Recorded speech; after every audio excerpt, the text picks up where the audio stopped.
హత్యలు హత్యలు హత్యలు.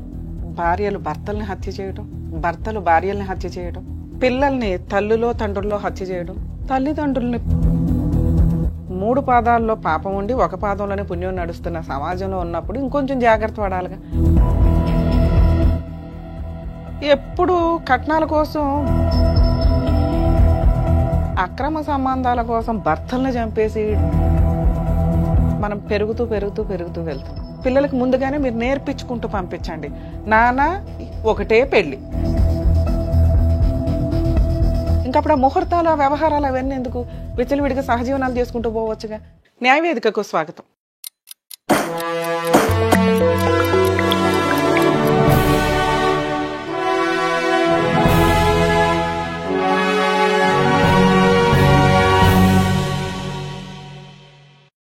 హత్యలు హత్యలు హత్యలు. భార్యలు భర్తల్ని హత్య చేయడం, భర్తలు భార్యల్ని హత్య చేయడం, పిల్లల్ని తల్లులో తండ్రుల్లో హత్య చేయడం, తల్లిదండ్రుల్ని పిల్లలు హత్య చేయడం, ప్రేమికుల్ని తల్లిదండ్రులు హత్య చేయడం, తల్లిదండ్రులను ప్రేమికులు హత్య చేయడం రిపీటెడ్గా చూస్తూనే ఉన్నాం. మన టాపిక్ కాదు, తీసేద్దాం న్యూస్ పేపర్లో. మన ఇష్యూ కాదు, జరిపేద్దాం యూట్యూబ్స్లోనో సోషల్ మీడియాస్లోనో. కొన్ని రోజులకి మన పక్కింట్లో, ఆ తర్వాత మన ఇంట్లో జరిగే అంత హీనమైన కలియుగ స్టేజెస్లోకి మనం వెళ్తున్నామని అనుకోవచ్చు. ఇక్కడేమో ధార్మికం చెప్పడం కాదు, కానీ జనరల్గా మనం మాట్లాడితే మన ఇండియన్స్, భారతీయ సంస్కృతి, సాంప్రదాయాలు, పురాణాలు, వీటిని బేస్ చేసుకొని మంచి ఏంటి చెడేంటి చెప్పడానికే పురాణాలు. త్రేతాయుగము, కృతయుగం, ద్వాపర యుగాలు అయిపోగా మూడు పాదాల్లో పాపం ఉండి ఒక పాదంలోనే పుణ్యం నడుస్తున్న సమాజంలో ఉన్నప్పుడు ఇంకొంచెం జాగ్రత్త పడాలిగా. మన ఇంటి దాకా క్రైమ్ వచ్చేస్తే కొంచెం టెన్షన్ అవుతుంది.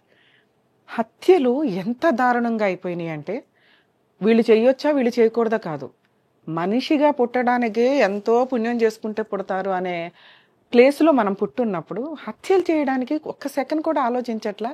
అది ఎంత దూరం వెళ్ళిపోయిందంటే, కొన్ని రిలేషన్స్ని మనం చాలా ప్రొటెక్టివ్గా మాట్లాడతాం. అమ్మ పిల్లల్ని కడుపులో పెట్టుకొని చూసుకుంటుంది. పిల్లలు అమ్మా నాన్న కోసం ఎంతన్నా త్యాగాలు చేసే పొజిషన్ నుంచి అమ్మల్ని చంపేసే స్టేజ్కి, నాన్నల్ని ఆస్తి కోసం చంపేసే స్టేజ్కి, ఎప్పుడు కట్నాల కోసం భార్యల్ని భర్తలో అత్తమామలో చంపేసిన స్టేజ్ నుంచి అక్రమ సంబంధాల కోసం భర్తల్ని చంపేసి డ్రమ్ముల్లో పెట్టే స్టేజ్కి మనం పెరుగుతూ పెరుగుతూ పెరుగుతూ వెళ్తున్నాం. రీసెంట్గా కర్ణాటకలో భార్యను చంపేసి పరుపు కింద పెట్టాడు. అంతకుముందు భార్యను చంపేసి ఫ్రిడ్జ్లో పెట్టారు. ఒక ఆవిడ భర్తను చంపేసి డ్రమ్ములో పెట్టింది. ఇంకొక ఆవిడ చాకులు తీసుకొచ్చి కోసి కోసి కోసి కోసి ఖైమా చేసింది. ఇలా భార్యాభర్తల మధ్య నడిచిపోతుంటే తల్లిదండ్రుల మీద ఆస్తుల కోసం డబ్బు ఇవ్వడం లేదనో, ఆ రోజు తాగుడుకో, ఆ రోజు వాళ్ళ వ్యసనాలకో కష్టపడి వచ్చే తల్లి డబ్బులు ఇవ్వకపోతే చంపేస్తున్నారు. అది ఏలూరులో చూసాము, కాకినాడలో చూసాం, మొన్న ఈ మధ్య తెలంగాణలో, హైదరాబాద్లో చూసాం. అన్ని ప్లేసుల్లో ఉన్నాయి, ఒక ప్లేస్ అని కాదు. తల్లిదండ్రుల్ని చంపేసే స్టేజ్కి పిల్లల పెంపకాలు వెళ్ళిపోతున్నాయి. మనం పెంచితే పెరుగుతారా మేడం అంటే కరెక్టే, పెంచితే పెరగట్లా, వాళ్ళే పెరుగుతున్నారు. ఆ పెరిగే విధానం ఎలా ఉందంటే మోరల్ వాల్యూసే లేకుండా ఉంది. ఇక ప్రేమల విషయానికి వస్తే, ఇప్పుడు ప్రేమ అని మాట్లాడుకోవడం వేస్ట్ అండి. టెంపరీ ప్రేమలో వ్యామోహాలు ఇవి. వాళ్ళకి ఆల్రెడీ ఫిజికల్ రిలేషన్స్ కూడా అయిపోతూ ఉంటాయి. అయినా కూడా ఈ మధ్య చూసాం హైదరాబాద్లో పిల్ల అమ్మని చంపేయడం, లవర్ని కాదంది అని. ఇక పరువు హత్యలు అనేవి తల్లిదండ్రులు లవర్స్ని చంపడం అనేది కామన్గా మనం చూస్తూనే ఉన్నాం. ఎందుకు ఇప్పుడు రెగ్యులర్గా చూసే హత్యల గురించి రమ్య గారు మాట్లాడేది ఏంటి? హత్యలు పెరిగిపోతూ ఎంత దూరం వెళ్తున్నాయంటే మన ఇంటి దాకా వచ్చేస్తే దారుణం అండి. వీటి కోసం కొంతన్నా ఆలోచించాలి. ఇట్లా హత్యా సమాజంలో బతకడానికి కాదు మనం ఉంది. వీటిని బేసిక్ కొంత తెలుసుకోవాలి. ఫస్ట్ మాట్లాడితే భార్యాభర్తల విషయాలు. తిప్పి కొడితే పెళ్ళై 1 year కూడా కంప్లీట్ అవ్వట్లేదు. దారుణం ఏంటంటే ప్రెగ్నెన్సీ టైంలో కూడా ఈ డిస్ప్యూట్స్ ఉంటాయి. ఈ టాపిక్ నేను ఎందుకు మాట్లాడుతున్నానంటే, ప్రెగ్నెన్సీ అనేది మనం చాలా అపురూపంగా చూసుకునే ఒక ఇష్యూ ఒకప్పుడు. ఎందుకు అంటే ఆ టైంలో ఆ అమ్మాయి ప్రెగ్నెన్సీ అని కన్ఫామ్ అయిన దగ్గర నుంచి డెలివరీ అయిన ఓ 6 months 1 year వరకు కూడా హార్మోన్ ఇంబ్యాలెన్స్ ఉంటుంది. చాలా పద్ధతిగా చూసుకోవాలి. ఆ టైంలో ఇల్లు కన్స్ట్రక్షన్స్ కానీ పెద్ద పెద్ద పనులు కానీ 2 కుటుంబాలు పెట్టుకోరు. ఆ అమ్మాయిని అంత జాగ్రత్తగా చూసుకుంటే ఆ ఎఫెక్ట్ ఆ అమ్మాయి ఆలోచన విధానం కానీ అమ్మాయి తినే ఫుడ్ కానీ పిల్లలకి పర్ఫెక్ట్ పిల్లలు పుడతారు. కర్మ ఏంటంటే మ్యారేజ్లకి పెట్టే అంత టైము, ఖర్చు, ఓవర్ యాక్షను కాపురాలు నిలబెట్టుకోవడానికి పెట్టుకోవట్లేదు. కనీసం కూతుర్ని పంపించేటప్పుడు అమ్మాయి ఎంత జాగ్రత్తగా ఉండాలి, అన్నం గోరుముద్దలు తినిపించటమే కాదు, అమ్మ నీ మీద ఇంకో 5గురు ఆధారపడి ఉంటారు, నువ్వు పెళ్లి చేసుకొని వెళ్తే నువ్వే వండి నువ్వు గోరుముద్దలు తినిపించాలి అని నేర్పి పంపించండి. గారంగా పంపించగానే ఓవర్ యాక్షన్ అక్కడికి వెళ్ళి వాళ్ళ ఇంట్లో ఏం జరుగుతుందో నిమిషానికి కనుక్కోవడం రిపీటెడ్. ఇక అబ్బాయిల విషయం కూడా సేమ్. ఇక్కడేం పెద్ద అద్భుతమైన కళాఖండాలు ఏమీ లేవు. అబ్బాయిలు కూడా కర్మ ఏంటంటే ఆ అబ్బాయికి ఏమి రెస్పాన్సిబిలిటీ తెలియదు. నిన్ను నమ్ముకొని ఒక ఆడపిల్ల నీ ఇంట్లోకి వస్తుందిరా బాబు, కొత్త ఆలోచనలతో వస్తుంది. ఆ పిల్ల అంతా వాళ్ళని చూసి ఏమనుకుంటుంది, భర్త అంటే ఓ ఫ్రెండ్ అనుకుంటుంది. పైగా లవ్ మ్యారేజ్లో కూడా ఓవర్ ఎక్స్పెక్టేషన్సే. లవ్ మ్యారేజ్లో ఎట్లా ఉంటుంది, అంతకుముందు కలిస్తే ఒక 10 hours 12 hours కలుస్తారు. ఇంటి దగ్గరికి వెళ్తే మళ్ళీ దేబ్రీ ముఖమే అమ్మగారు. 24 hours కలిసి ఉన్నప్పుడు దేబ్రీ ముఖం కూడా చూడాల్సి వస్తుందిగా, బోర్ కొడుతుంటుంది. ఆఫ్టర్ మ్యారేజ్ ఓవర్ ఎక్స్పెక్టేషన్స్ పెట్టుకోకండి. ఎందుకంటే భర్తే, భార్య. లేడీసు దయచేసి పిల్లలకి పెళ్లి చేసి పంపిస్తున్నప్పుడు ముందు ఫ్యామిలీ కౌన్సిలింగ్లు అన్నా ఇవ్వండి మీరు ఏడవలేకపోతే. లేదా పిల్లలకి ముందుగానే మీరు నేర్పించుకుంటూ పంపించండి. నాన్న ఒకటే పెళ్ళి, 10 పెళ్ళిళ్ళు చేసుకోవడానికి కాదు పెళ్ళిళ్ళు చేసేది. ఇంకప్పుడు ఆ ముహూర్తాలు ఆ వ్యవహారాలు అవన్నీ ఎందుకు, విచ్చలవిడిగా సహజీవనాలు చేసుకుంటూ పోవచ్చుగా. పెళ్లి చేసుకోవడం విడిపోండి. ఎప్పుడు కోర్టే పర్మిషన్ ఇచ్చింది విడిపోమని. ప్రాపర్ వేలో ఇది ఇంకా భరించలేని ఇష్యూరా అనుకున్నప్పుడు తల్లిదండ్రులు 2 కుటుంబాల వాళ్ళు సాల్వ్ చేయలేనప్పుడు, పెద్ద మనుషులు కూడా సాల్వ్ చేయలేనప్పుడు కౌన్సిలింగ్లకి వెళ్ళి అవి కూడా ఫెయిల్ అవుతుంటే అప్పుడు డైవర్స్కి వెళ్ళండి. ప్రాణం మీదకి వచ్చేస్తుంది, క్యారెక్టర్ మీదకి వచ్చేస్తుంది, నమ్మక ద్రోహం దగ్గరికి వెళ్ళిపోయింది. ఇవి విడిపోయే కారణాలు ఏంటో తెలుసా? ఈ మధ్యకాలంలో మేము చూస్తున్నవి అబద్ధాలు. పెళ్ళిళ్ళు చేసుకునేటప్పుడు అబద్ధాలు, చిన్న విషయాలు, తల్లిదండ్రుల ఓవర్ ఇన్వాల్వ్మెంట్. ఇక వాళ్ళు కూతురు ఏం చేస్తుందో పొద్దుట్లు వేసిన కాడ నుంచి సాయంత్రం నిద్రపోయేదాకా కూడా అత్తగారు ఏం చేస్తున్నారు, భర్త ఏం చేస్తున్నాడు, మామగారు ఏం చేస్తున్నారు, ఆడపడుచులు ఏం చేస్తున్నారు ఇవిడు చెప్తుంది. ఈ విషయాలు చెప్తుందని వీళ్ళ అమ్మ కొడుకు రాగానే ఆయనకి ఎక్కేస్తుంది. ఇంతే కర్మ. వీళ్ళతో కలిసి ఉండమని సపరేట్ ఫ్యామిలీస్ ఉన్నప్పుడు మిమ్మల్ని కంట్రోల్ చేసేది ఎవరు? ఇది తప్పు నానా, ఇది నానా. కొన్ని కంట్రోల్స్ ఉంటేనే అక్కడ భర్త కంట్రోల్లో ఉంటాడు, ఇక్కడ భార్య కంట్రోల్లో ఉంటుంది. అత్తమామల దగ్గర ఉంటే వీళ్ళిద్దరు కొంత కంట్రోల్లో ఉంటారు. మీకు ఏదన్నా అవసరం ఉన్నప్పుడు వాళ్ళు చూసుకుంటారు. లేదు అత్తమామలతో ఉండడం ఇష్టం లేదు, ముందు మీ ఇద్దరు అండర్స్టాండింగ్ తోటి కనీసం భర్తను ప్రేమించడానికి భార్యను ప్రేమించడానికి భర్త రెడీ అవ్వండి. చంపుకోవడానికి కాదు.